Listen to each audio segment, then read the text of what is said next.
네, 안녕하세요. 영상 교수입니다. 오늘 실험 설계와 평가 2주차 내용을 올리려고 잠시 다시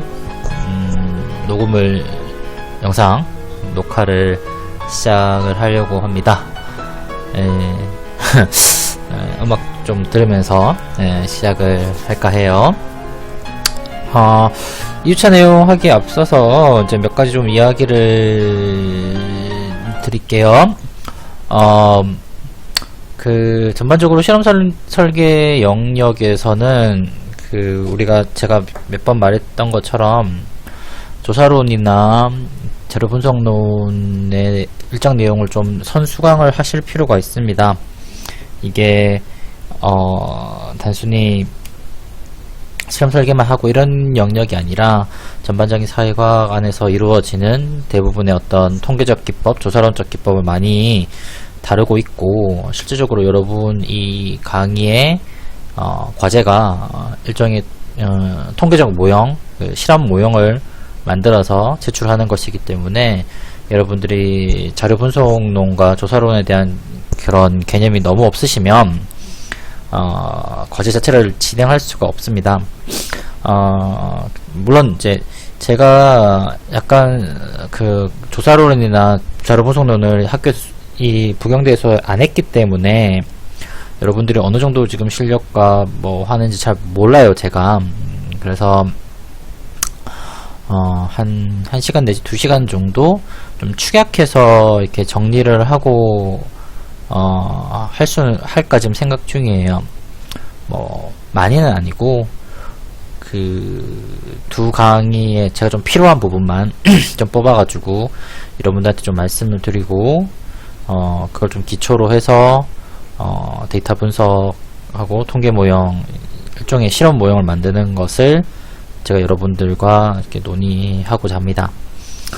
그러니까 오늘 강의, 아마 다음 주 강의도 아마 얼추 예전에 했던 내용을 한번 정리 복습하는 식으로 진행할까 해요.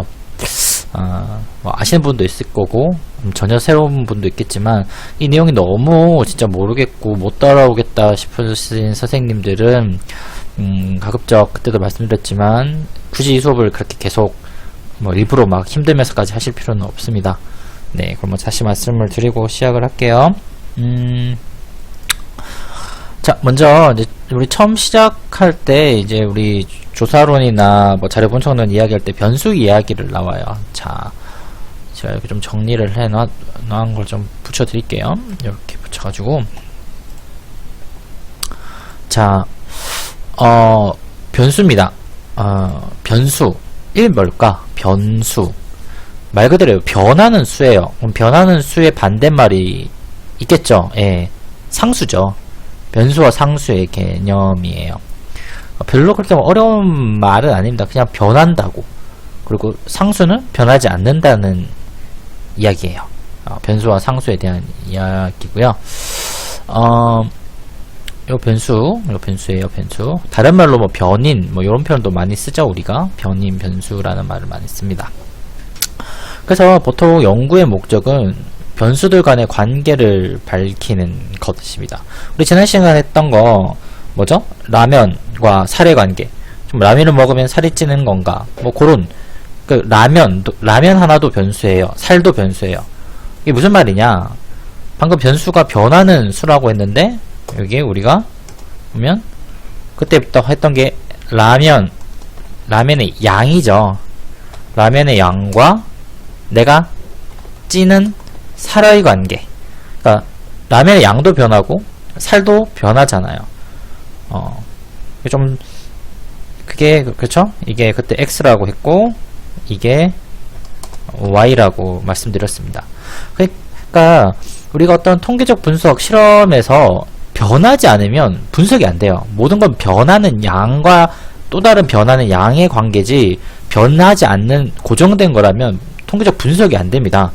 무슨 말이냐면 여기가 변량이 1이고 여기도 변량이 1이라면 의미가 없어요. 예.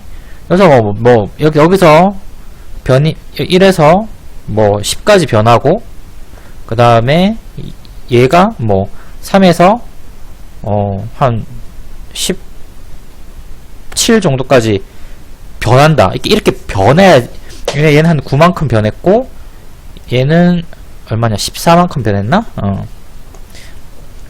이렇게 변해야지 우리가 둘 사이의 관계를 알 수가 있죠. 그러니까 변하지 않는다면 사실 할 필요가 없어요. 뭐 이런 게 여기 보면 다 변수가 되죠. 이게 보면 뭐 인종, 성별, 뭐 자아 존중감, 연령 차별, 뭐 이런 것들이 전부 다 변하는 게 돼요. 그러니까 안 변하면 분석할 수가 없다고요. 그게 무슨 말이냐? 이게 성별에서 성별과 뭐 나의 살과의 관계를 했을 때 우리 그때 남자 1로 코딩하고 여자 0으로 코딩했죠? 그리고 내가 쭉 와서 살이 뭐 원래는 40kg였는데 뭐 쭉쭉쭉 변해가지고 한 3kg까지 되었다. 뭐 이렇게 변해야죠. 근데 이게 만약에 데이터에서 남자만 있어, 혹은 여자만 있어, 그럼 이게 분석 자체가 안 된다는 뜻이에요. 별량이 없으니까. 그렇죠? 최소한 이게 0과 1만큼의 여기 1 빼기 0 해서 1만큼의 별량이 존재를 하잖아요. 여기는 7의 별량이 존재하고, 여기 7이란다.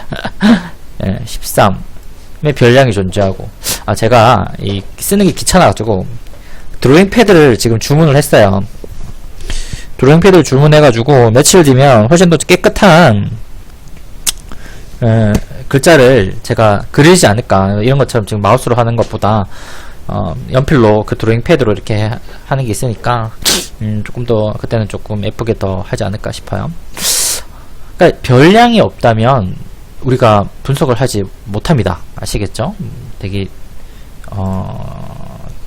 아주 간단한 개념이에요. 뭐 예전에 조사론이나 뭐 방법론 하실 때 다 배웠던 이야기고, 그래서 우리가 독립변수, 여기 독립변수예요. x, 여기 독립변수가 흔히 말해서 설명하는 변수, 설명 변수라고 말하는데, 설명하는 변수, 무엇을 설명하는 변수, 다른 말로 무엇의 원인이 되는 변수를 말해요. 그쵸? 뭐 그거는 변수를 말합니다. 다른 변수를 설명하는 인과관계에서 원인을 말하는 것들이 뭐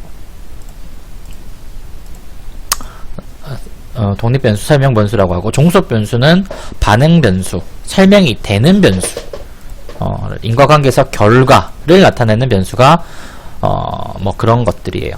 그래서 가설은 그때 말했던 것처럼 독립과 종속 사이의 관계, 다른 말로 독립이 종속을 설명하는 관계를 의미합니다. 이게 보통 이제 연구에서 말하는 변수의 관계 같은 것들이에요. 여러분 다 어쨌든 어디서 한번 들어보셨던 뭐 이야기니까 조금 더 이렇게 변수 가설에 관한 내용을 조금 자세히 들으시려면, 잠깐만요. 뭐 유튜브나 구글이나 뭐 네이버나 뭐 쳐보세요. 뭐 자료가 너무 많아가지고 셀 수도 없어요. 너무 셀 수 없어 많아서 여러분들이 그 중에 하나 보시면서 하면 됩니다. 그리고 이 독립변수와 종속변수의 관계에서 여러가지 그때 제가 말씀드렸던 외생변수나 그런 게 나타난다고 했고, 그러한 외생변수를 통제하는, 즉 통제변수를 이렇게 모형에 넣는 것이 통제의 의미다. 그때 통제의 의미 제가 말씀드렸죠. 어떻게 하는 건지. 그러니까 모르시는 분들은 지난 시간 가서 다시 통제의 의미를 아시면 좋겠어요. 뭐 어떤 예시가 내가 좀 적어 놓은 게 있나? 여기 있다. 뭐 요런 거 제가 좀 예전에 했던 거 좀 해드릴게요.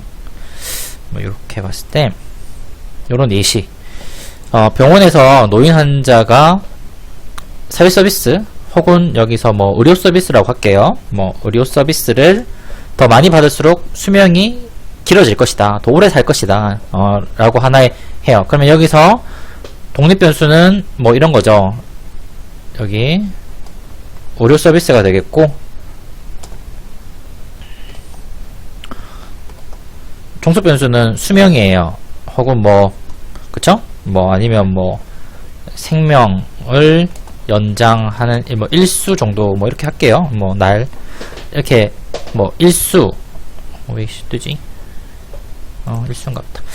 일수 이때 이 둘 사이의 관계에서 통제 변수는 질환이 얼마나 심각한가에 따라 다를 거예요. 예를 들어서 뭐 암이라고 해봅시다. 암 1기에서는 당연히 요런 게 되겠지만 이게 갈수록 2기, 3기, 4기 이렇게 흘러갈수록 어떤 면에서는 이런 통제 변수의 영향력이 더 클 수도 있어요. 예. 그때는 뭐 암이 1기에 있었던 환자들은 당연히 이 둘 사이의 관계가 이 둘 사이의 관계가 당연히 플러스가 되겠지만, 만약에 4기 환자를 대상으로 하면 이 받을수록 마이너스가 나올 거예요. 왜? 빨리 돌아가시니까. 그럴 가능성이 되게 높죠. 그러니까 이걸 어떻게 통제하느냐에 따라서, 혹은 대상자를 어떻게 잡는가에 따라서 전혀 달리 결과가 나올 수도 있습니다. 즉 우리가 어떤 식으로 통제를 하냐, 어떤 식으로 샘플을 설정하느냐에 따라서 전혀 모형이 달라질 수 있음을 우리가 쉽게 짐작할 수가 있을 것 같네요. 별로 어렵지 않은 내용이에요. 뭐 그런 이야기가 있고, 그러면 보통 이제 변수의 관계 이야기를 하는데, 제가 오늘 일부러 좀 자료를 많이 준비했어요. 자, 변수의 관계를 봅시다. 보통 변수의 관계는 플러스 마이너스 관계가 있죠. 예를 들어서 양의 관계, 혼자 사는 기간이 길수록 노인의 우울이, 독거 노인이 혼자서 살아가는 기간이 길수록 우울이 높아질 것이다. 보통 플러스죠. 그때 라면하고 여러분 살과의 관계도 마찬가지예요. 보통 이런 거는 흔히 플러스 관계를 띱니다. 반대로 부 또는 음의 관계, 노인의 소득과 그들의 스트레스 수준 간의 관계. 보통 일반적으로 돈이 많으면 스트레스가 낮죠. 네, 일반적으로 그래요. 그러니까 뭐 노인뿐만 아니라 대부분 수준 그렇잖아. 여러분들도 뭐 재산이 뭐 수백억 대봐. 뭐 직장 다니면서 큰 스트레스 안 받을걸요? 왜? 언제든 때려칠 수 있으니까. 그렇잖아요? 저도 막 재산이 한 수백억 좀 됐었으면 지금보다 훨씬 더 스트레스 안 받고 학교 생활 할 수 있지 않을까. 또 생각해서 그런 것 같진 않아요. 왜냐면 연구자들은 기본적으로 연구가 좀 중요한데, 세상에 또 일부 그때 곡선형이 있어요. 이런 곡선 관계, 이런 곡선, 이런, 다시, 너무 안 이쁘다.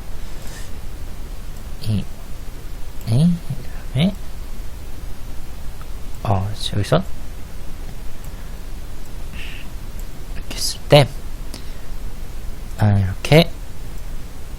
이렇게나, 이런 곡선을 있죠. 이 부호는 뭘까요? 2차 함수니까 이게 위로 올라가는 게 플러스고 아래로 떨어지는 게 마이너스죠. 예, 이거 다 중학교 때 배운 겁니다. 예, 무슨 뭐 새로운 거 아니고요. 중학교 책에 보면 다 나와요. 보통 요런 관계가 어떤 게 있을까? 요런 관계, 곡선을 흐르는 거. 이렇게 나이가 들수록 뭐 올라가는 거 뭐가 있을까? 이런 관계가 뭐가 있을까요? 뭐 이런 거죠. 보통 뭐 여가 시간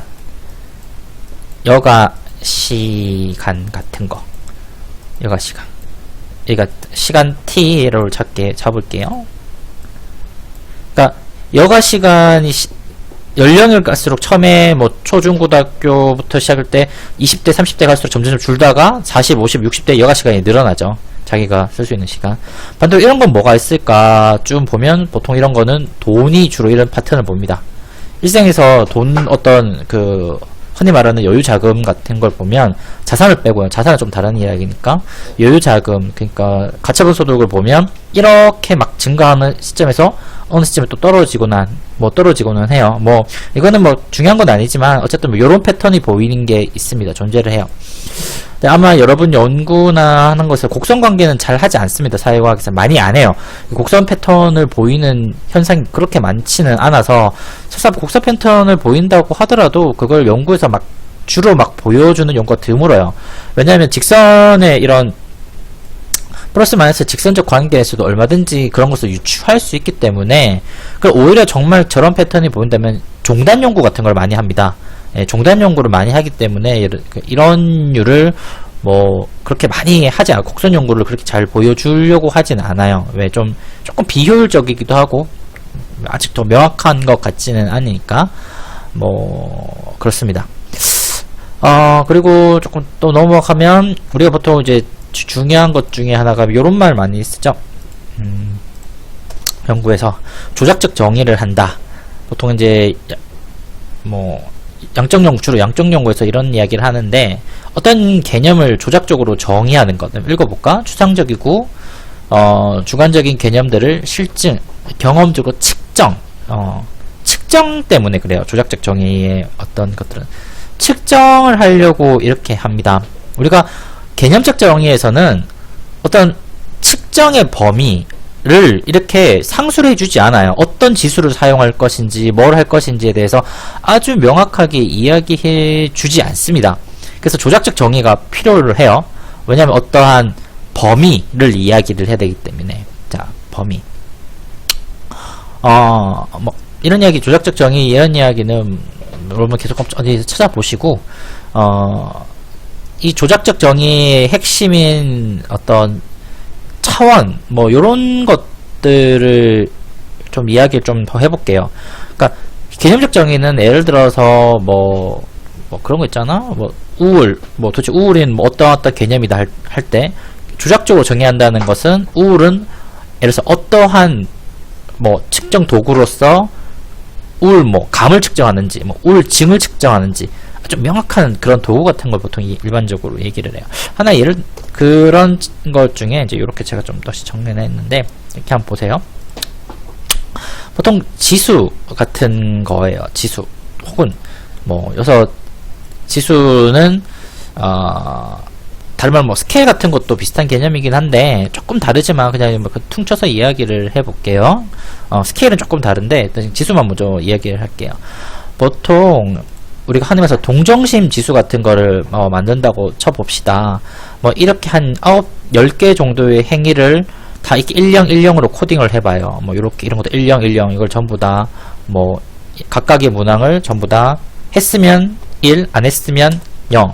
그러면 이게 총 0에서부터 10까지 나오겠죠. 10가지 문항이니까 이 총 10가지 맞는다고 쳐봅시다. 그러면 이 사람이 이 10개로 뭐 철수 0이 영수 했을 때 4개. 그러면 얘는 6, 6개니까 6점, 얘는 4개니 4점, 얘는 8개니까 8점 해서 영수가 가장 동정심이 많다. 뭐 이런 식으로 우리가 측정을 하게 되죠.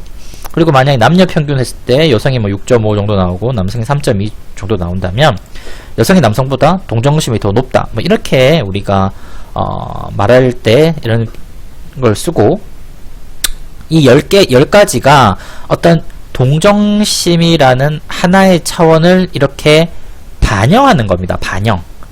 반영한다는 것. 이게 그림으로 그리면 어떤 거냐면, 이렇게 좀 그려볼까? 이게 동정심이에요. 동정심이고, 이 동정심이 있다면 이런 식으로 어떤 개념에 반영되는 거예요. 이게 무슨 말이냐면, 당신이 동정심이 있다면 크리스마스에 병원을 방문할 것이고, 당신이 동정심이 있다면 새를 넣어줄 거고, 당신이 동정심이 있다면 자선 냄비에 기부할 거라고 이렇게 이론적으로 가정을 하는 겁니다. 그래서 화살표가 이렇게 가지가 않아요. 영어로 말하면 이건 리플렉티브고, 이렇게 말하면 포머티브거든요. 포머티브 언제 쓰냐? 소득이에요. 여러분 엄마 아빠 자신의 소득을 다 합치면 전체 가구 소득이 나오잖아. 이렇게 가구 소득은 이렇게 써요. 소득은 이렇게 포머티브하게 됩니다. 이렇게 보통 이렇게 포머티브하게 가는데, 보통 일정 인간의 인지, 개념, 행동은 이렇게 반영, 리플렉티브로 씁니다. 리플렉티브 반영을 써요. 별로 어려운 이야기는 아닙니다. 그냥. 그래서 이렇게 한 개념이 반영될 때 그런 것들을 쓰고, 여기 차원이라는 말한 것은 아까 말했던 그 10가지 척도가 비록 다 동정심을 말하는 것이긴 하지만 그 분야별로 좀 나눠져 있다는 뜻이에요. 뭐 이게 뭐 어려운 개념은 아닌데, 이렇게 어떤 인간의 한 개념이라는 것은 이게 하나로 보일 수도 있지만 하나가 아닐 수도 있어요. 이게 어떤 거냐면 다시 좀 그림을 그릴까? 예를 들어서 내가 이런 거죠. 이직이도라고 할게요. 뭐 이직 싫다. 이직이도 힘들어. 이직의도라고 칩시다. 이직의도라고 칩시다. 이직의도는 간단해요. 이직하고 싶다, 안 한다. 아주 한 차원밖에 안 나올 가능성이 되게 드물어요. 근데 인간의 우울 같은 거를 한번 볼까? 인간의 우울이 정말 한 덩어리일까? 이직의도처럼? 아니에요. 인간의 우울하다는 것은 어떠한 몸에 관한 이야기도 있을 거고, 어떤 감정, 어떤 관계, 뭐 이런 어떤 것들이 이렇게 여러가지 형태로 이렇게 돼 있을 가능성이 높다고요. 그리고 이 안에 사실 세부적인 항목들이 이런 식으로. 이게 하나하나의 차원이에요. 차원이라고. 뭐 다 이런 이야기 다 배웠을 거고.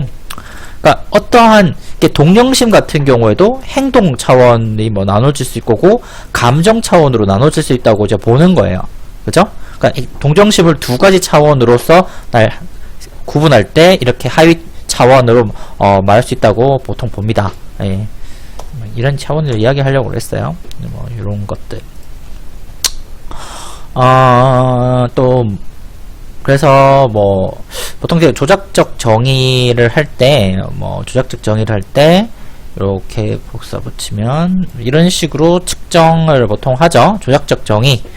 보통 명목적 정의는 명목적 정의는 이런 거죠. 조금 적어놓으면 명목적 정의가 한 용어의 어떤 배정된 기본적인 정의를 이야기를 한다면 이거 가지고는 측정이 안 돼요. 그래서 이걸 조작적으로 이렇게 정의를 합니다. 어떤 명확한 정의를 해요. 그래서 측정을 할 수 있도록 도와주는 것이 조작적 정의예요. 그러니까 즉 측정이 필요 없으면 조작적 정의도 필요가 없어요. 무슨 말인지 아시겠죠? 그러니까 측정을 하도록 도와주는 정의가 조작적 쪽을 안 넣네. 쪽 넣기. 그래서 기아의 총 수입은 얼마인가 뭐 뚱뚱뚱뚱 뭐 이런 식으로 만들어내는 겁니다. 별로 어려운 개념이 아니고 다 예전에 한 번씩 조사론이나 했던 내용을 제가 조금 훅 이렇게 빨리빨리 정리하고 넘어가고 있어요. 뭐 다시 이렇게도 하겠죠? 측정을 이렇게 할 수도 있어요. 그래요. 뭐 그래서 이걸 다시 정리를 쭉 해보면 이렇게 나옵니다. 제가 적어놓은 건데, 어떠한 개념, 용어 같은 것들은 이러한 도식을 따라요. 어떤 개념을 하고 그것에 대한 명목적 정의를 내리고 조작적 정의를 하고 실제 세계 측정을 하는 거예요. 이런 단계를 따라가고, 그래서 사회과학자는 어떠한 것이라도 측정이 가능해요. 그게 무엇이든 측정이 가능한데 실제 존재하지 않는 것도 측정이 가능합니다. 실제 존재하지 않는 것, 보이지 않는 것도 얼마든지 측정이 가능해요. 그래서 보이지 않는 것이라는 것은, 그래서 우울 같은 거, 눈에 안 보이죠. 그래도 우리는 존재하기에 측정을 할 수 있고, 어떤 거는 심지어 보이지도 않고 존재하지도 않을 것 같지만 측정할 수도 있겠죠. 뭐 대부분 용 같은 거, 사실 용을 뭐 어떤 식으로도 측정을 하려면 해요. 네, 할 수 있습니다. 단지 그게 있는지 없는지는 잘 모르겠지만 측정이 가능하다고요. 그렇죠? 그러니까 대부분의 것들은, 사회과학에서 다루는 대부분의 것들은 측정이 가능합니다. 그래서 우리가 실제라고 생각됐든, 실제에서 리얼리티라고 우리가 생각하는 거는 어쩌면 일정 부분에서는 우리가 합의된 실체예요. 우리 있다고 가정하자. 대표적으로 용이 그렇죠. 용 본 사람 없잖아, 사실. 예, 용 어디서 봤어? 모르겠어요. 뭐 누구 봤다고 하긴 하는데 저는 못 봤어요. 여태까지 용을 봤다는 사람을 제가 본 적은 없는데, 그럼 우리가 그런 걸 있다고 가정을 하잖아요. 예, 그러니까 그런 것들을 이야기를 하는 겁니다. 예, 아시겠죠? 예, 뭐 어려운 이야기는 아니고 어려운 이야기는 아니고 뭐 그런 이야기를 조금 할까 해요. 예. 자, 조금 다른 이야기로 좀 빨리 좀 넘어갑시다. 이게 뭐 일반적인 뭐 자료 분석론이나 이런 거를 했었으면 뭐 표본 이야기나 이런 걸 해야 되는데, 실험 설계에서는 사실 표본이 별로 중요하지 않습니다. 왜냐면 실험은 그런 샘플을 어떤 식으로 모집단이나 이런 것에 대한 관심이 좀 없어요. 그러니까 여러분들이 일반적인 사회과학 방법에서 뭐 표본 추출이라든지 모집단이라든지 뭐 전 대상이라든지 뭐 이런 말 한 번씩은 들어보셨을 거예요. 특히 모집단 같은 거, 우리가 표본 추출할 때 모집단이 얼마나 반영돼야 되고 이런 건데, 제가 나중 다른 시간에도 이야기하겠지만 실험 설계에서는 모집단에 별로 신경 쓰지 않습니다. 왜? 일반화에 관심이 없어요. 실험은 철저할 정도로 내적 타당도, 즉 원인과 결과에 관심 있고, 이 원인과 결과에 대한 이야기는 내가 구성하고 있는 실험 세팅의 샘플에만 관심 있습니다. 즉 내가 샘플을 10명이면 그 10명 안에 인과성만 관심 있어요. 다시 말할게요. 인과성에 관심이 있지 일반성에는 전혀 관심이 별로 없어요. 그러니까 실험 설계를 한다는 뜻은 인과성, 원인과 결과에 대한 것을 논의하려고 하는 어떤 사회과학적 도구적 장치지, 일반화랑은 아무 관련이 없습니다. 사실상.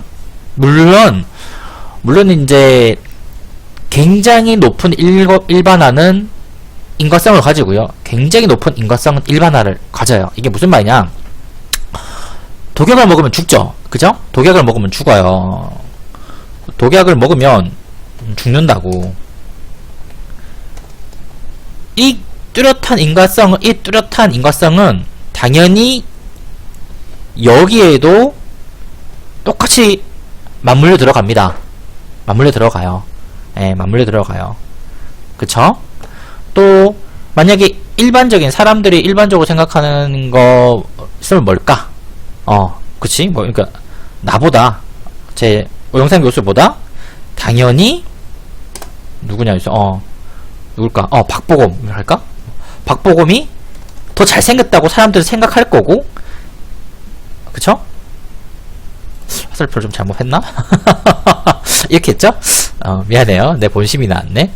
당연히 박보검이 더 잘생겼다고 생각할 거고, 이거를 내가 아무 샘플을 갖고 와가지고 실험을 해도 사람들은 대부분 이렇게 생각을 할 거예요. 내 실험 세팅에서. 이 실험 세팅이 한 10명을 갖고 한다면, 형은 뭐 이 정도 숫자를 갖고 하겠죠. 명. 그쵸? 뭐 이렇게 뭐 이렇게 했을 때, 근데 만약에 이 세팅에서 남녀가 각각 50% 좀 나왔다고 치죠?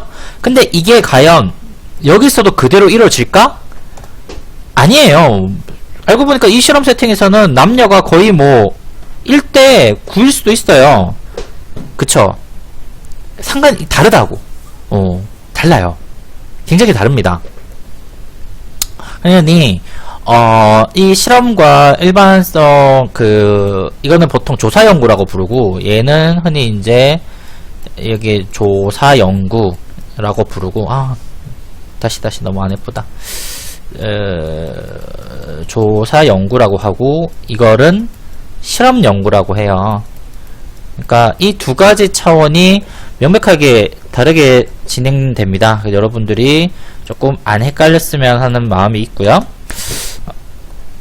그래서 보통 실험 연구에서는 뭐 표본 추출, 표본 틀 뭐 이런 거 별로 안 해요. 그냥 별로 관심이 없고 딱히 의미도 별로 없어요. 예. 뭐 근데 이거는 조금 고민을 할게요. 제가 좀 이렇게 쭉쭉쭉 와서 이거는 조금 알아야지 통계 나중에 하는데, 짜잔, 좀 되게 있어 보이죠? 예, 제가 좀 여러분에게 신뢰도라는 거는 조금 아셔야 돼요. 신뢰도는 표본 추출하고 좀 다른 개념이니까 조금 이야기를 할게요.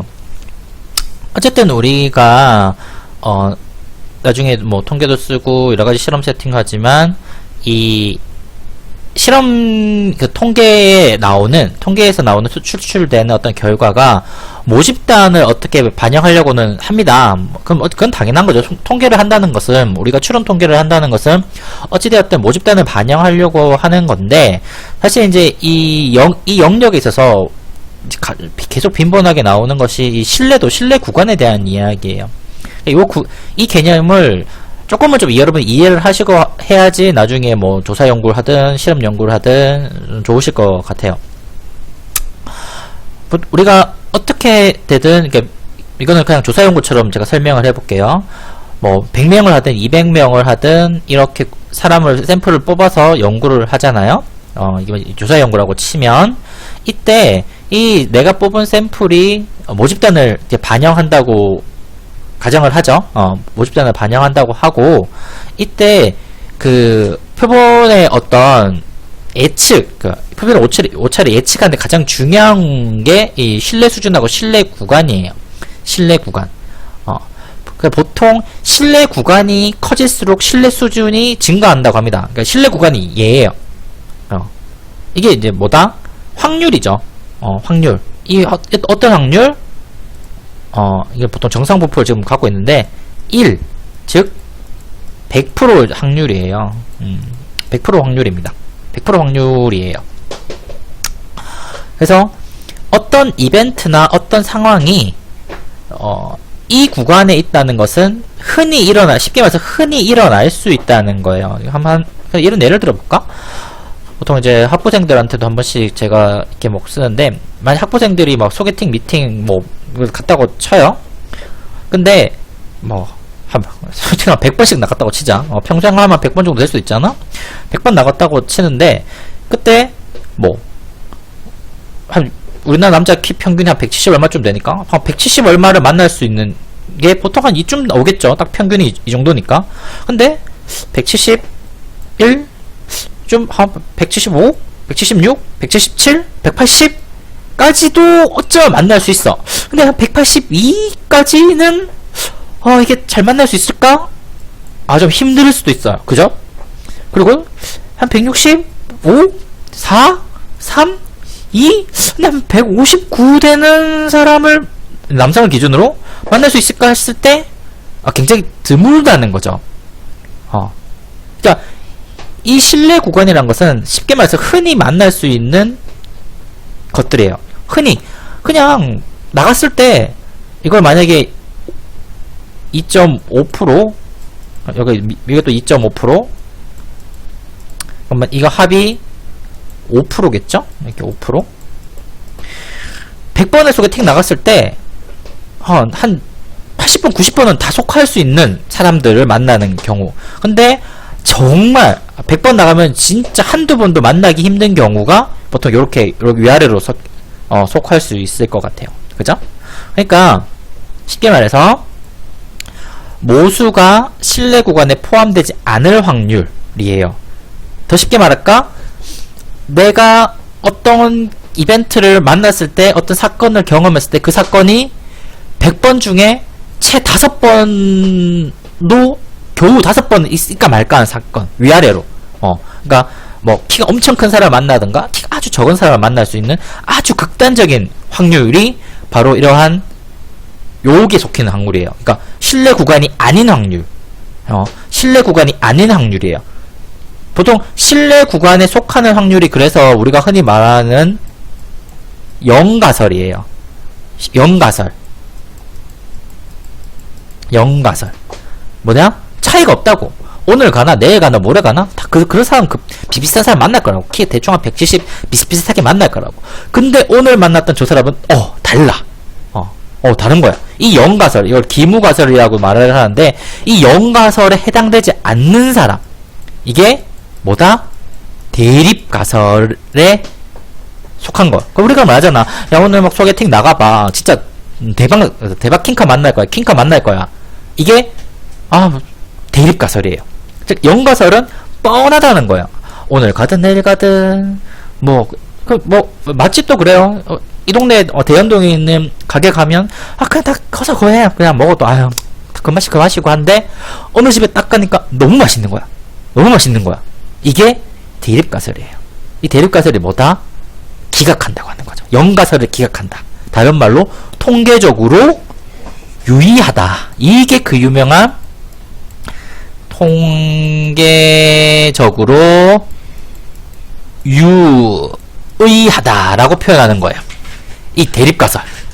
이 대립가설이 통계적으로 유의하다. 통계적으로 완전 유의하다. 즉, 여기 속해야지 너무 좋다라는 거예요.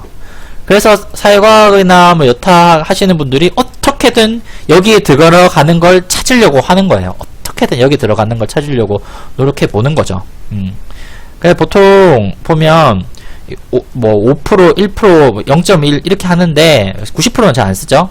보통 사회과학에서는 5% 정도 쓰고 아마 뭐 공학이나 이런 데는 뭐 1%도 많이 쓰고 의학에서는 제가 알기로는 거의 0.1%밖에 안 씁니다. 특히 의학 약 개발하고 이럴 때는. 왜냐면 1000명 중에 1명은 부작용이 일어날 수 있으니까 뭐 그런 것 정도까지는 인정하겠다는 거예요. 그렇죠? 그래서 보면 우리가 이제 이런 알파 값들 이게 전체가 100%니까 1이니까 100%, 그죠? 이게 전부 다 100%, 100, 이거다. 죄송합니다. 이거인데. 잠깐만.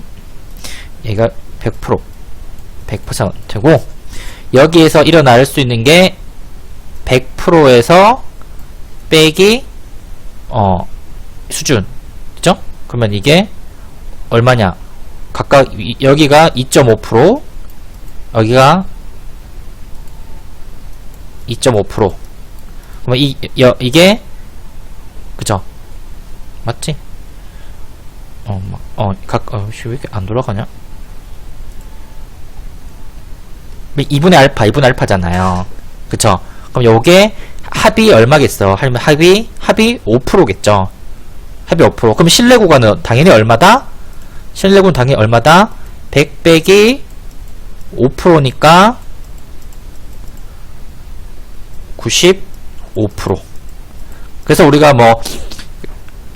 다음 달 선거하죠. 그러면 보통 조사를 하잖아요. 그런 설문조사 같은 거, 출입구 조사, 95%의 신뢰도 안에서 블라블라블라 이런 이야기가 보통 이제 이런 식으로 추정을 하는 겁니다.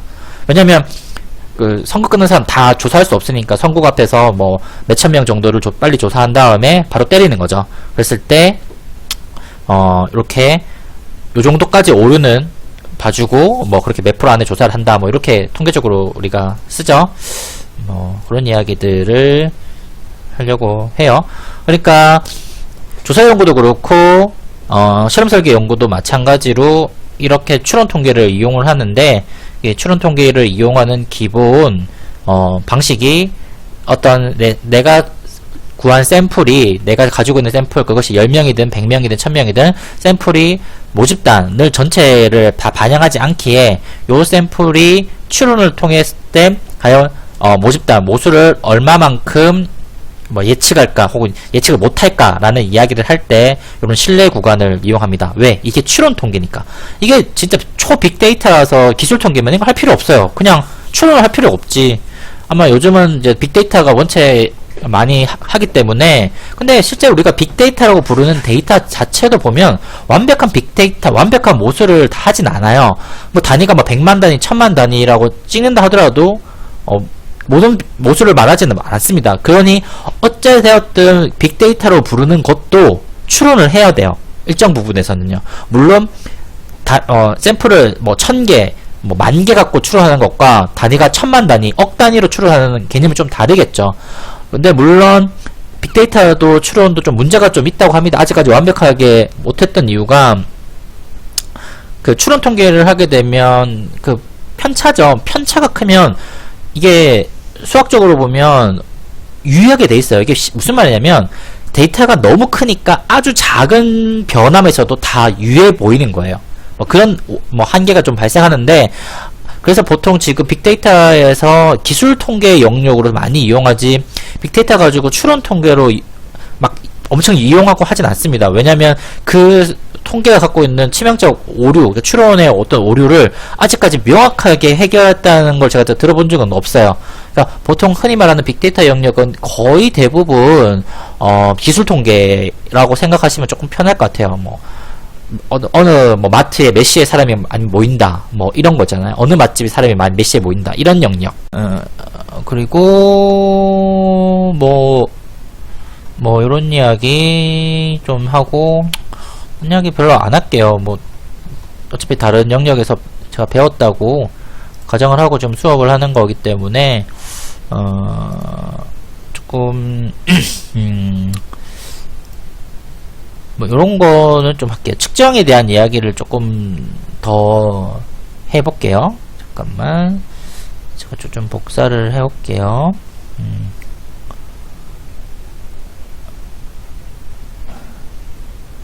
이거가 너무 어려울 것 같고 여기까지 좀 합시다.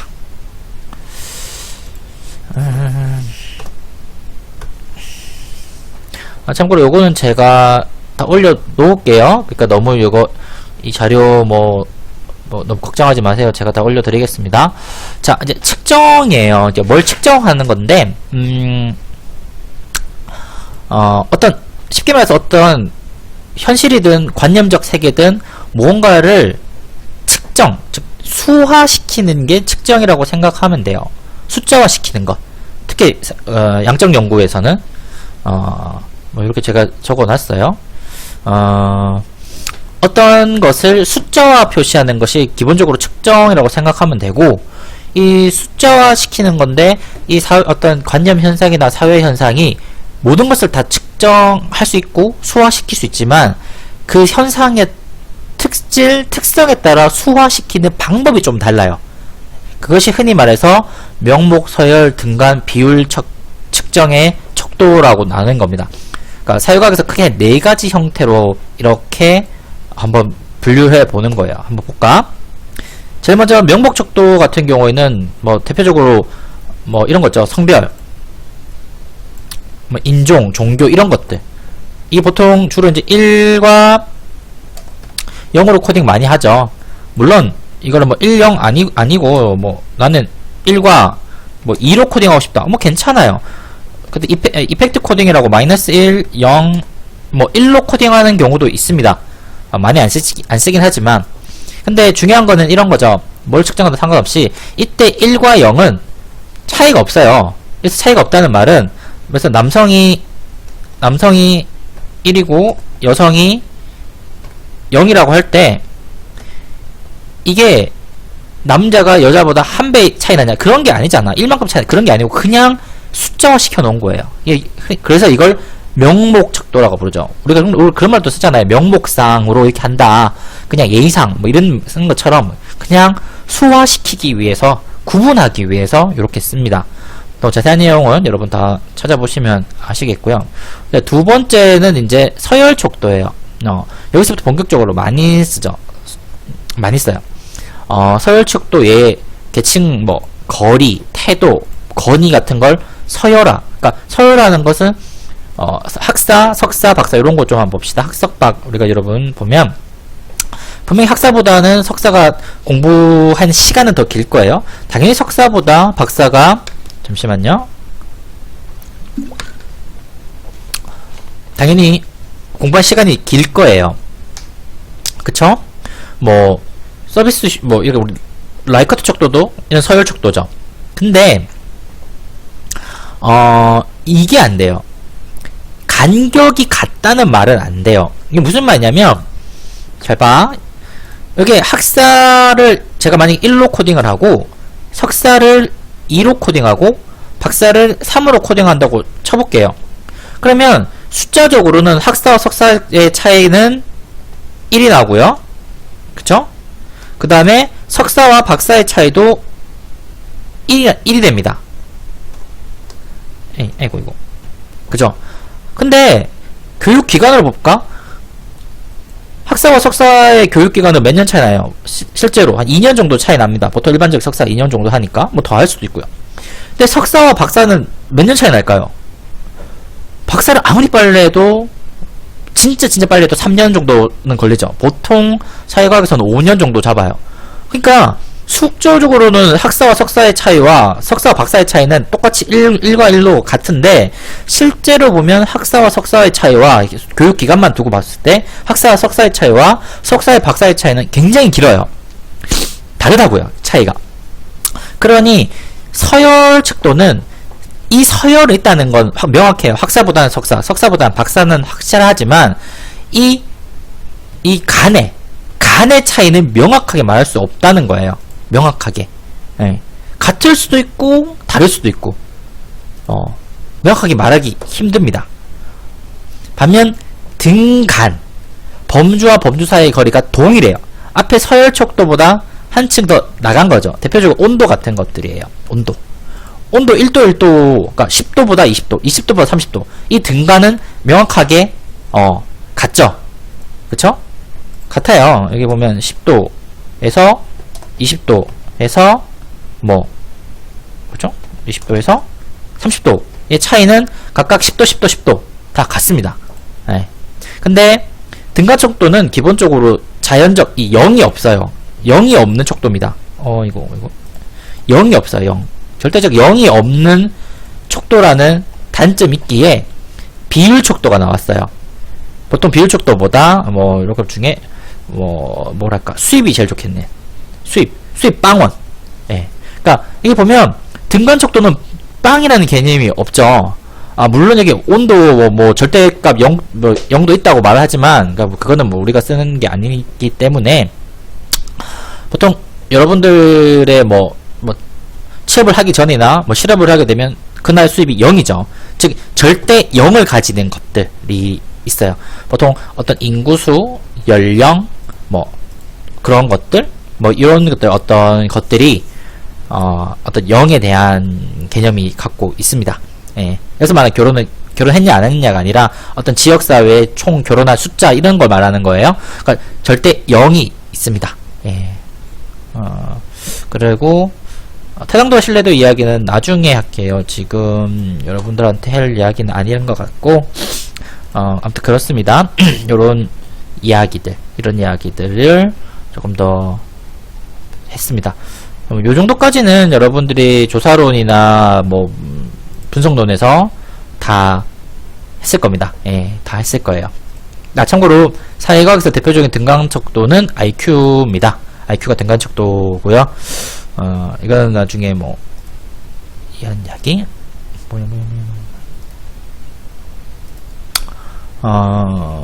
신뢰도 타당도 이야기는 원체 좀 복잡하고 이런 거기 때문에 뒷부분에 실험 설계 이런 이야기를 할 때 조금 더 자세히 이야기를 할까 생각 중입니다. 너무 급하게 생각 안 하셔도 될 것 같아요. 자, 본격적으로 이제 여러분들하고 제가 해야 될 거는 이건가? 자, 여러분 LMS 실험 설계 여기 강의 자료 아직 제가 안 올렸는데 제가 이거 자료를 올려드릴게요. 실험 설계 데이터. 여러분 데이터가 두 가지 데이터입니다. 각 데이터 중에서 사용하고 싶은 데이터를 사용하세요. 자, 발산 태율하고 제가 데이터를 올려드릴 거예요. 해당 화면에 각각 이렇게 올려놓고, 자, 그럼 제가 두 가지 데이터를 올려놨습니다. 하나는 서울실태 2018년 서울시에서 조사한 노인실태 조사 자료고요. 다른 하나는 예술인 실태 조사예요. 이 두 가지 성격이 조금 달라요. 얘는 조금 지수에 적합한 그 데이터고 얘는 척도에 적합한 데이터입니다. 척도에 좀 적합한 데이터예요. 그래서 이 데이터는 요 데이터는 주로 노인들, 우리나라 서울 경기에 거주하고 있는 노인들의 어떤 우울이라든지 삶의 만족, 여타 그런 자료들을 담은 데이터고요. 요 데이터는 우리나라 예술인, 예술인들의 어떤 경제적 여건 뭐 이런 것들을 다룬 데이터입니다. 둘 다 제가 지금 연구하고 있는 데이터예요.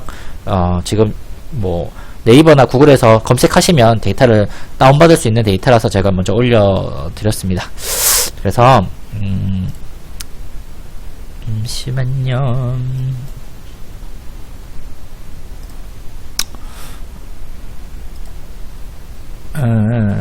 데이터 이거다 이게 아니고 어디라고 강의 데이터. 자, 이거를 제가 이제 미리 풀어놨어요. 제가 데이터를 미리 이제 풀어놨는데 제가 이렇게 이제 이렇게 데이터를 하나를 보면 노인 실태 조사에 보면 코드북과 설문지 데이터, 스페시스 데이터예요. 그 다음에 마찬가지로 예술인 실태조사도 코드북, 설문지, 보고서예요. 설문지 데이터를 해놓았습니다. 실태조사부터 먼저 볼까? 자, 먼저 보시면 설문지가 이렇게 돼 있어요. 서울시 2000 뭐 쭉쭉쭉쭉 나와 있고, 여러분 한번 읽어보세요. 예를 들어서 삶의 만족도 노인시 같은 경우에는 이제 뭐 일상생활 활동 뭐 요런 내용, 그 다음에 지역사회 어떤 뭐 이동 거리 접근성 만족도 이런 거, 그 다음에 여기 보통 여기 그 사회적 관계망들 같은 영역, 그 다음에 노후 건강 상태, 질환마다 있는 건강 상태, 그 다음에 이제 요 15항목이 우울이에요. 여기 GDS예요. Geriatric Depression Scale, 우울증, 노인 우울증 척도입니다.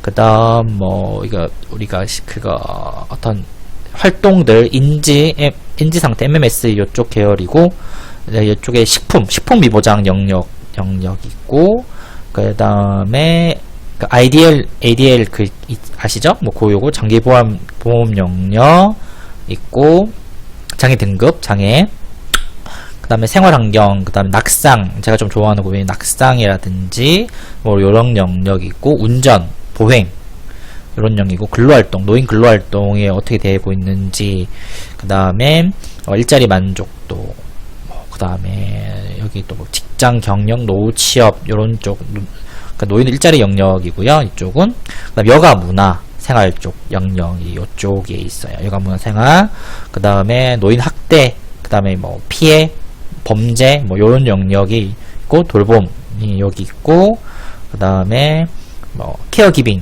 영역, 도움 받는 거, 돌봄이랑, 그 다음에 그런 쪽 있고, 인구사회학 질문들 뭐 요런 쪽 이걸 통해서 있고, 제가 요번에 이제 논문을 썼던 게, 저는 뭘 썼냐면 아마 인터넷 쪽이었어요. 그때 보면 제가 이제 이쪽인가?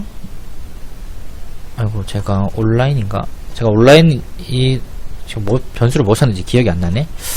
건강정보, 아마 제가 그때 건강정보 쪽을 했는데 지금 무슨 변수를 썼는지 기억이 잘 안 나네요.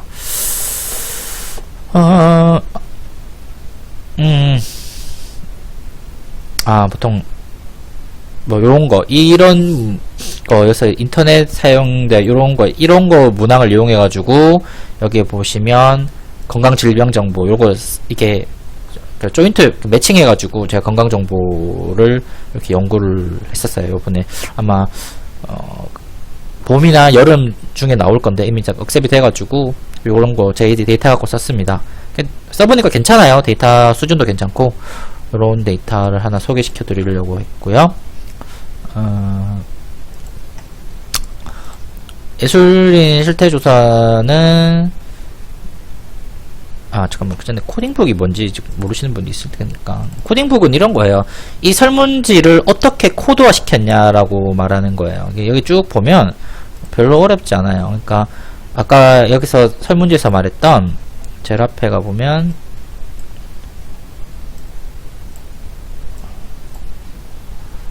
이게, 그래서 뭐 성별 연령 이렇게 제일 먼저 묻잖아요. 여기서 이제 이렇게 뭐 당신의, 그러면 여기 남녀를 1, 2로 코딩했다. 남성, 여성을 1, 2로 코딩했고, 다음에 여기 연령은 만 얼마다. 그럼 65세 때부터 98세까지. 즉 데이터를 보지 않아도 코딩북을 보면 기본적으로 어떤 식으로 코딩했고 뭐 나와 있는지를 나와는 데이터. 종로구는 광진구는 5로, 뭐 노원구는 11로 이렇게 코딩했다. 말 그대로 코딩을 한 기록을 나와 있는 게 코딩북입니다. 예, 뭐 어렵진 않죠? 뭐 이렇게 다 나와 있고 보시면 다 알아요. 뭐 이렇게 뭐 어떻게 돼 있고 이런 것들. 예, 뭐 그런 내용이라서 별로 어렵지 않고. 예술인 실태조사도 이제 조금 달라요. 예술인 실태조사는 아까 말씀드렸던 것처럼 그 지수밖에 없고 거의 스케일이 없어요. 스케일이 뭐냐면 아까 제가 잠시 보여드렸던 것처럼 여기 보면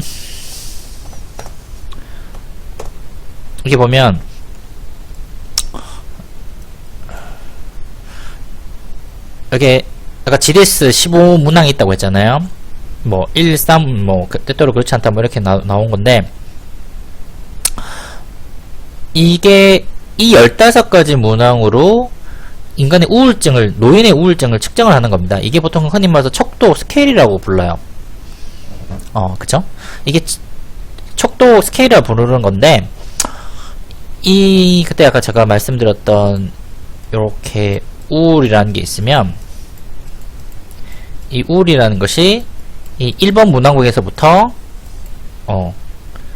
이런 식으로 해서 15번 문항까지 이렇게 반영된다고 가정을 하는 겁니다. 이렇게 이걸 보통 우리가 스케일 척도 갖고 이렇게 많이 해요. 스케일 척도 갖고 이게 보통 스케일의 어떤 특성 중에 하나라서 만약에 사람이 우울하다면 건강하지 않다고 생각하고 여기서 노인 GDS는 노인밖에 못 씁니다. 다른 대상을 쓸 수가 없어요.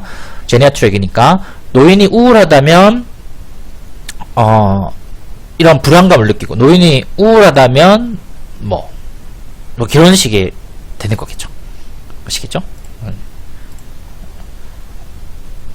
뭐 그런 거예요. 아무튼 여러분들이 이런 스케일에 대한 거는 사실 뭐 제 수업뿐만 아니라 다른 수업에서 했을 거라고 제가 생각을 하고 너무 자세한 거는 이야기를 하지는 않겠습니다만은 쉽게 말해서 척도, 스케일이라는 것은 어떤 하나의 개념을 반영시키는 겁니다. 이게 개념이 있다면 이 문항에 이 개념이 담겨질 거라고. 그쵸? 그러니까 여러분이 고기를 좋아하는 감정, 그러니까 이런 거죠. 뭐 고기,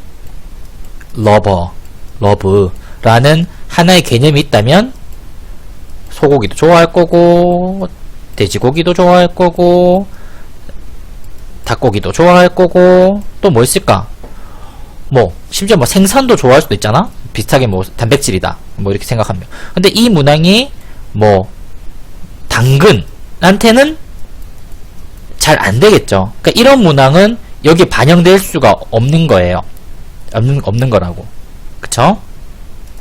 근데 보통 예술인 실태 조사는 이 척도보다는 지수가 많아요. 이렇게 보면 이 사람이 하고 현재 어떤 거 하고 있고 그 다음에 뭐 계약을 몇 건 했고 복지에서 뭐 창작 활동 수입은 얼마고 그 다음에 뭐 몇 번 보셨고 과연 뭐 사실 뭐 되게 짧아요. 별로 되지 않는 건데 주로 이제 지수 위주로 맞춰 놓은 거예요. 이게 이런 거 한번 보실래요? 이게 지수는 이런 거예요. 자, 선생님의 지난달 가구 총 수입은 얼마냐 뭐 이런 거 빼고 개인 창작 뭐 이런 거 지출 뭐 수입 활동이 있죠. 그럼 요게 개인 창작 활동, 예술 활동 수입 중에 비예술 활동 수입 요 세 개를 합치면 개인의 어떤 예술 활동 수입이 뭐 개인의 수입이 나오는 거예요. 그쵸? 그러면 요런 것들은 요 2, 3, 4를 합치면 가구 총 수입이니까 뭐 남편, 와이프 뭐 등등 합친 거 나의 개인의 예술 관련 가구 개인의 어떤 수입이면 요 2번, 3번, 4번 문항이 이렇게 반대입니다. 반영되는 게 아니고 형성되는 거예요. 예술, 수입, 나의 예술, 여기 보면 비예술까지 합치네. 예술, 비예술 수입이 되는 거예요. 포머티브 되는 거죠. 즉, 형성되는 거고, 척도는 반영이 돼요. 그 개념을 조금 다릅니다, 여러분들. 그러니까, 척도와 지수, 그, 스케일과 인덱스가 이렇게 조금 달라요. 그러니까, 하나는 반영되는 거고, 하나는 이렇게 형성되는 거. 리플렉티브, 포머티브 개념이 좀 다르기에, 사회과학에서 조금 이걸 좀 다르게 씁니다. 그러니까, 여러분들이 요거를 조금 개념을 조금 이해를 하셨으면 하는 바람으로서 제가 좀 이렇게 이 두 가지 데이터를 함께 드려요. 둘 다 하나는 노인복지고 하나는 예술 관련 복지 쪽 영역 데이터라서 뭐 어느 걸 쓰셔도 여러분 상관이 없는데 아마 예술 관련된 데이터 쓰시는 게 조금 더 어려울 수는 있어요. 왜냐면 이런 데이터에 좀 안 익숙하신 분들은 이걸 어떻게 써야 될지 잘 모를 분도 있을 거고 하지만 뭐 대신에 예술 관련된 데이터는 좀 데이터 양도 적고 좀 심플해서 측정 뭐 하기에는 좀 오히려 좋을 수도 있고 뭐 이건 뭐 여러분 마음이에요. 뭐 어떤 걸 쓰시든 여러분 선택이니까 한번 이 두 가지 데이터를 한번 다 고려해 보셨으면 좋겠어요. 이거 말고 다른 데이터 쓰셔도 상관없습니다. 여러분이 자주 쓰시는 뭐 어떤 류의 데이터든 아무 문제가 없어요. 그러니까 여러분들이 그거 쓰시면 됩니다. 그러니까 혹시 데이터가 없으신 분들을 위해서 제가 이렇게 지금 로 데이터를 올려드리는 거예요. 하나는 주로 이제 스케일 위주로 된 데이터, 하나는 인덱스 위주로 된 데이터, 지수 위주로, 촉도 위주로 된 데이터, 두 가지 형태의 데이터를 드리니까 여러분 마음대로 한번 쓰셨으면 좋겠어요. 자, 그러면 다시 이 실태조사나 먼저 이거부터 해볼게요. 노인 실태조사를 열어보면 아까 제가 이미 일어났어요. 이렇게 보면 자 이제 이렇게 또 데이터 나오고 이러시면 또 모르고 힘들다고 막 이야기하시는 분도 있고 한데 어렵지 않습니다 사실. 진짜 별로 안 어려워요. 사실 한글 워드 쓰는 것보다도 더 쉽습니다. 통계 패키지 내용 통계의 어떤 기본만 알면 되게 쉬워요. 진짜 별로 어렵지 않고 하니까 여러분들이 여기 조금 안 나오나? 됐다. 제가 조금 천천히 이야기하면서 데이터를 어떻게 다루고 해야 될지를 그냥 이번 시간에 좀 간단하게 좀 이야기를 할까 해요. 이게 뭐 자료 분석으로 통계 패키지 다루는 건 아니지만 그래도 좀 필요한 영역이라서 할게요. 설문지랑 같이 보면서 합시다.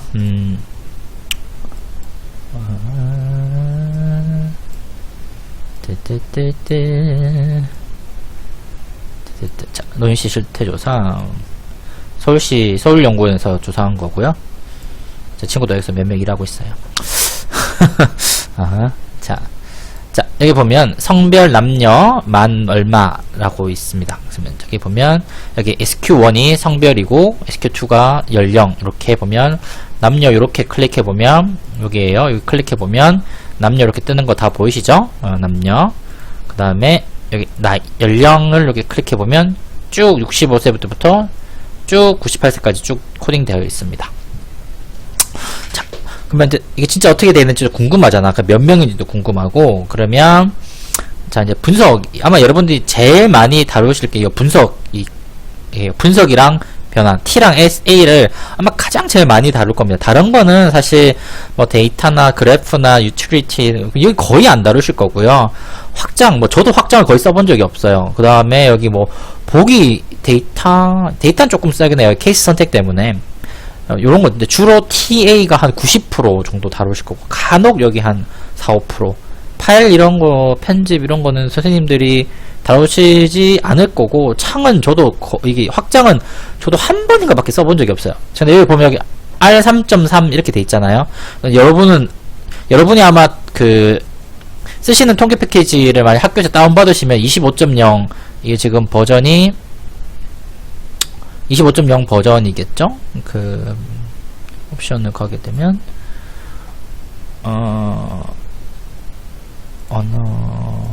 여기 안 나와있나? 모르겠다.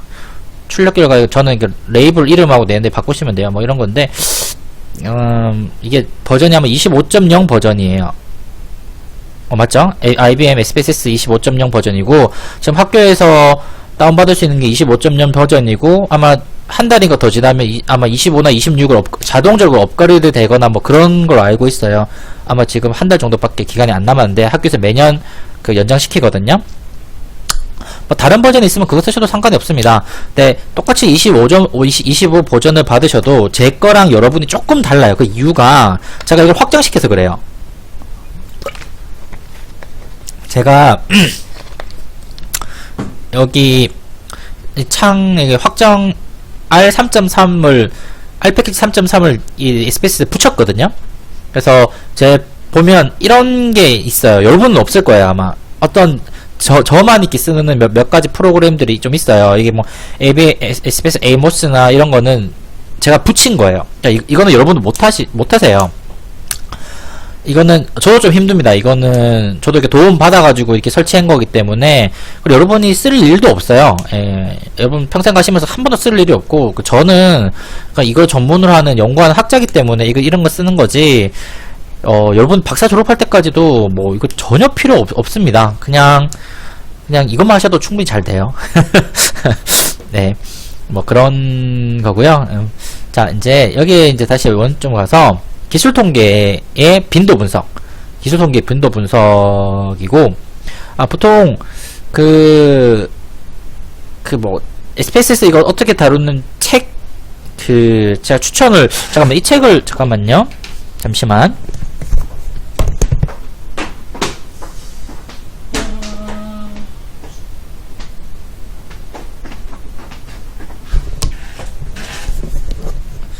저자 이름을 까먹어가지고.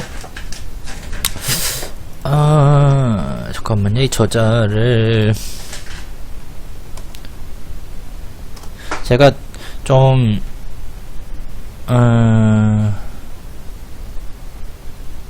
이 책인가? 제가 책을 하나 소개시켜 드릴게요.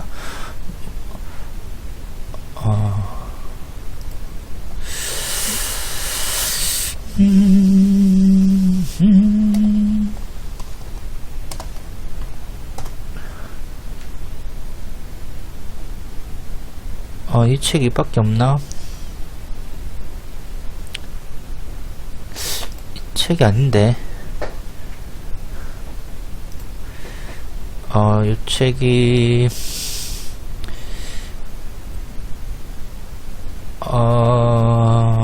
제가 책 이름을 좀 까먹어가지고, 제가 책 이름을 알면 조금 빨리 올려드릴게요. 이 책이 없나? 아마 그 허준씨 건데, 그 책이 좀 되게 쉽게 잘 돼 있더라고요. 제가 나중에 찍어서 다시 한번 보여드릴게요. 네, 제가 지금 이름을 까먹었어요. 그 매뉴얼집이 되게 많아요. 그 책 말고도 사실 시중에 SPSS 관련된 매뉴얼집은 너무너무 많아서 뭘 쓰셔도 사실 상관없어요. 그냥 그거 보시고 하시면 돼요. 자, 분석 가서 여기 빈도 분석이에요. 아마 빈도 분석을 아마 제일 많이 하실 것 같아요. 빈도 분석 누르시면 이렇게 뜹니다. 이렇게 쭉 떠요. 거기서 이제 통계량을 들어가세요. 통계량에 제가 이제 평균, 표준 편차, 최소값, 최대값, 외도, 첨도. 저는 보통 한 요 정도쯤 봐요. 뭐 다 보셔도 상관없어요. 다 보셔도 상관없는데 딱히 표준 필요하지 않아가지고 저는 하나, 둘, 셋, 넷, 다섯, 6개 정도쯤 봅니다. 6개 정도쯤 보고 계속 이렇게 누르시고, 그래서 우리가 제일 먼저 볼 게 성별부터 한번 볼게요. 성별을 한번 이렇게 하시면 돼요. 성별 클릭해서 여기 클릭하시고 확인 눌러주시면 이렇게 뜰 거예요. 자, 그러면 유효값이 3034명, 즉 이 데이터가 3034명이라는 뜻이에요. 여기 보면 이렇게 있죠? 여기 보면 여기 지금 우리 변수보기인데 데이터 보기를 클릭하시면 1부터 쭉 떠요. 그럼 여기다가 요걸 잡고 드래그 쭉 나누시면 딱 보이죠? 3034, 그쵸? 3034. 제가 Alt 탭 눌러서 이렇게 한 거예요. Alt 탭 누르면 바로 나와요. 3034 이렇게 나와요. 3034. 결책값이 없고, 이 데이터가 좋은 것 중에 하나가 결책값이 거의 없어요. 왜냐면 이게 그 서울연구원에서 어르신들 대상으로 직접 대면해가지고 이렇게 조사를 한 거기 때문에 거의 결책값이 없는 데이터가 있더라고요. 그러니까 평균 1.53. 여러분 잘 무슨 말인지 딱 보면 무슨 말인지 잘 모르시죠? 몰라도 돼요. 1.54 외도 첨도 쭉 나와 있는데 1.53이란 말은 생각해 보세요. 아까 남자가 변수 보기. 남성이 1, 여성이 2다. 1.53이면 여성이 더 많다는 뜻이에요. 이렇게. 그죠? 확실히 여성이 더 많죠. 당연하죠. 노인 연구를 해서 웬만한 샘플 보면 여성이 무조건 많아요. 예, 왜냐면 여성이 더 많이 생존해 있는 것을 반영할 때 어떤 웬만한 서베이 해가지고 남성이 많다, 65세 이상의 서베이에서 남성이 많다, 그 데이터 좀 이상한 겁니다. 예, 무조건 이상한 거예요. 무조건 여성이 많아요. 아주 특이한 연구 빼고. 그 특이한 연구 중에 하나가 인터넷 연구예요. 제가 하는 인터넷 연구를 보면 대부분 남성이 많아요. 그건 좀 여러가지 이유가 있는데, 그런 연구를 제외한 대부분의 노인 연구에서는 대부분 여성이 많습니다. 요런 거. 자, 이렇게 있고, 분석을 또 다시 또 눌러서, 기술 통계 또 눌러서, 이제 성별을 좀 빼고, 연령을 볼까요? 연령을 보고, 다시 확인 누르면 쭉 나옵니다. 또 3.44 결책이 없고, 자, 평균 74.1세고요. 표준 편차는 6살 정도 좀 나오네요. 외도, 첨도. 여러분 되게 중요하게 봐야 될 거는 이거예요. 여러분 지금 항상 요 외도랑 요 첨도를 잘 보세요. 외도, 첨도. 외도, 첨도를 잘 보셔야 돼요. 제가 요거를 아까를 제가 안 했는데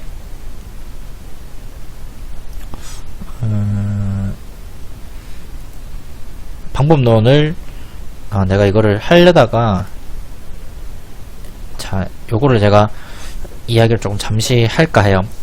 우리가 흔히 말해서 정상분포라는 게 있어요. 정상분포가 있는데, 이 정상분포가 이 외도가 2 이상, 7 이상 넘어가는 걸 흔히 말해서 정상분포가 아니라는 거예요. 예, 지금 이렇게 쭉 이야기하니까 뜬금없이 이렇게 무슨 이야기 하냐 싶겠죠? 그래서 잠시 이 자료 분석 이 파트를 조금만 하고 넘어갈게요.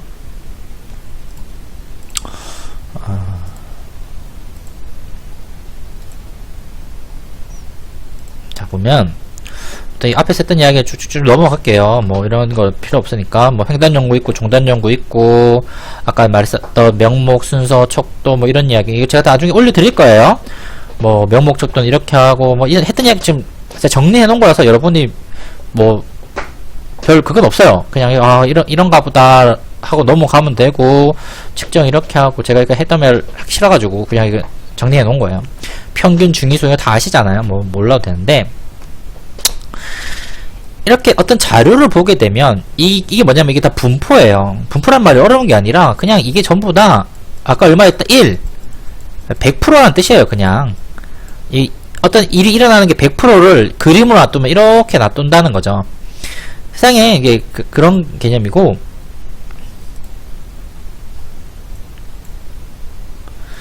보통 우리가 흔히 이렇게 정상 분포를 이야기를 해요. 그러니까 중간에 있던 게 중간에 있는 것이 가장 많은 사건을 발생하고, 이 양옆으로 갈수록 사건이 희박해지는 거. 근데 아까 여기서 봤던 거는 조금 다르죠? 이런 거. 여기가 오히려 더 많잖아. 여기가 오히려 이렇게 더 많아지잖아요. 아까는 이렇게 돼야지 정상 분포인데, 오히려 이쪽에 이벤트가 많고, 이쪽 부분에 오히려 이벤트가 더 적어지는 현상이 발현하는 거죠. 반대로 이런 것도 있죠. 이런 사건도 있잖아. 이런 거 반대로 여기에 많아지는 거, 여기 많아지는 거. 보통 우리가 영어로 그래서 스큐도 됐다고 이야기해요. 기울었다고. 외도 스큐도 됐다고, 스큐니스라고 이야기를 하는데, 그래서 보통 이런 쪽은 네거티브, 음의 스큐드, 양의 스큐드 이렇게 불러요. 꼬리가 이렇게 왼쪽으로 처진 거, 꼬리가 이렇게 처진 거. 뭐 소득 자료가 보통 이렇게 많이 나오죠.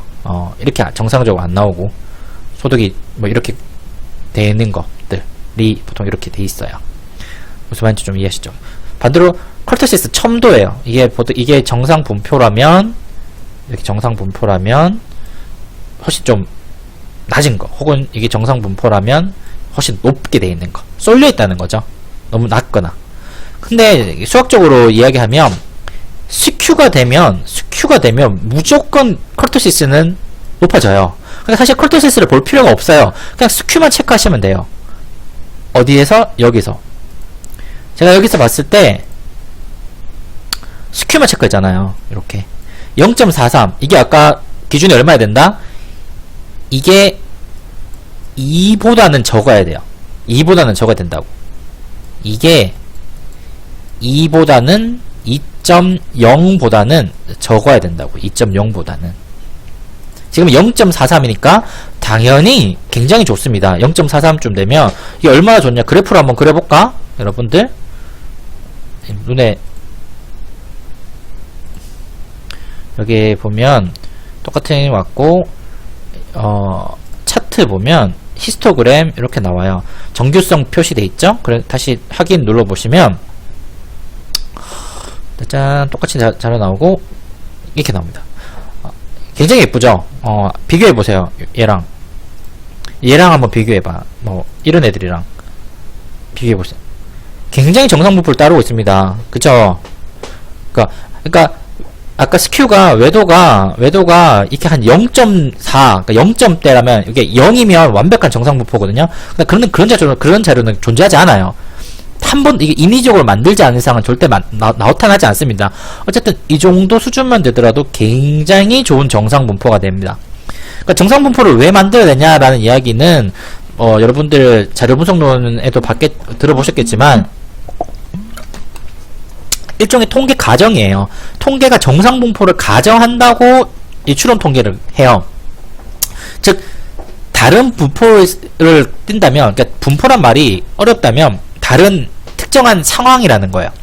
그러니까 여러분들이 한 반에서 키를 봤을 때 뭐 150부터 190까지 이렇게 있으면 170에서 180 사이 뭐 160이 제일 많겠죠. 그러니까 보통 그런 게 정상 분포예요. 키가 아주 크거나 키가 아주 작은 사람들이 절대적으로 적고 보통 평균 있는 사람들이 많은 것, 이게 흔히 말하는 정상 분포인데, 만약에 여러분들이 뭐 그런 거 있잖아, 어떤 특별한 사건, 그러니까 한 사람이 교통사고를 뭐 겪을 확률, 그러면 어떻게 되겠어요? 0이 제일 많아요. 0이 제일 많다고. 0이 제일 많고 1, 2, 3이 갈수록 적다는 거죠. 그러면 정상분포가 뛰지 않겠죠. 당연히 어떤 한쪽이 굉장히 많아지는 거. 그러니까 뭐 그런 분포는 다른 방법을 써야 됩니다. 아시겠죠?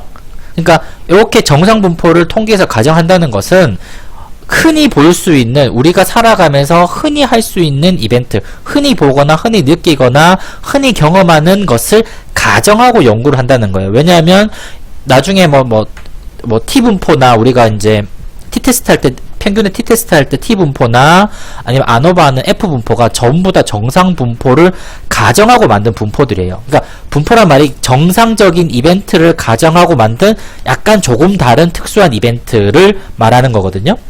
그러니까 무조건 어떤 변수가 정상분포, 어떤 평범하게 일어날 수 있는 확률이 아니면 사실상 이 통계를 하는데 별 의미가 없어요.